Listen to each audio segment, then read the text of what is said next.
SODOR Fallout by Tidmouth Thunder. Ed was probably the most horrified of all of us, and I don't blame him. While we all had some layer of protection, he didn't. So that's what probably motivated him to go faster. We shot past Crosby, and that's when the shockwave hit us. And Jesus, it was strong.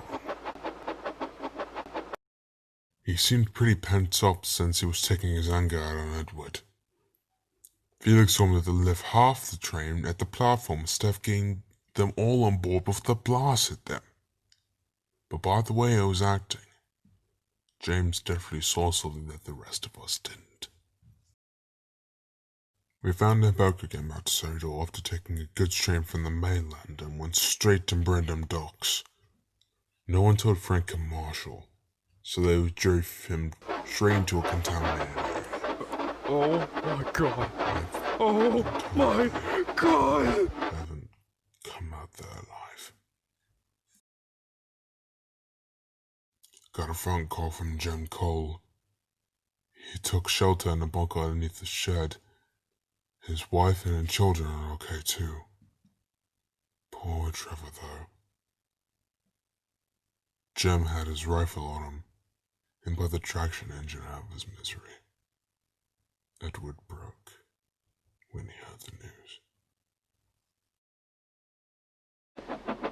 While heading down the line, Edward had to stop for water. Felix made sure James didn't slow down and shot past us, hoping to get across to the mainland. However, they went down the wrong line and went straight to SODOR. I haven't seen them since. It seems like it's spreading like a disease.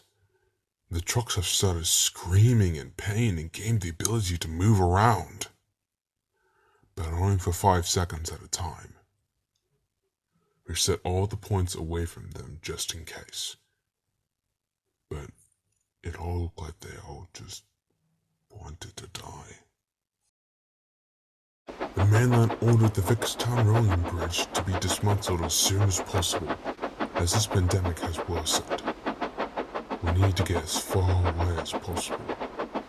We heard Thomas's whistle, but we knew he wouldn't get far.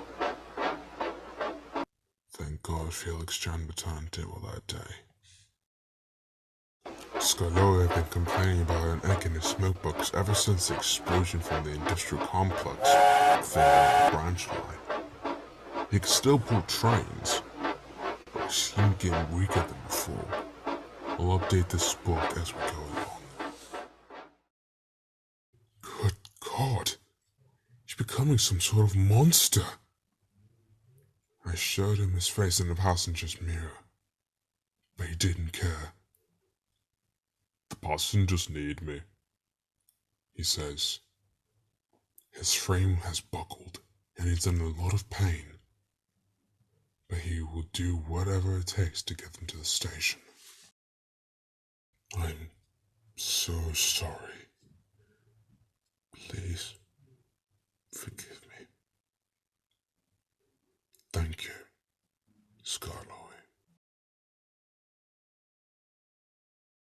Then to our surprise, we saw Percy shoot past, what seemed to be Annie and Clabo in a single truck behind them. Despite being dirty, they seemed completely unscathed. But despite that, they even stopped by to check on us. We decided to check the Kildare Iron Works, just to look for survivors. But sadly, nothing was there. The only thing which remained was a hollowed-out corpse of another engine, whose shape was all too familiar. We went down the line, and I couldn't believe what I saw. Henry and a bunch of workmen safe and sound as can be in the shed. Among the workmen was my pal Leonard from the docks, and thank God he lived. Henry was overjoyed to see Edward, but seemed to be a bit confused on something else.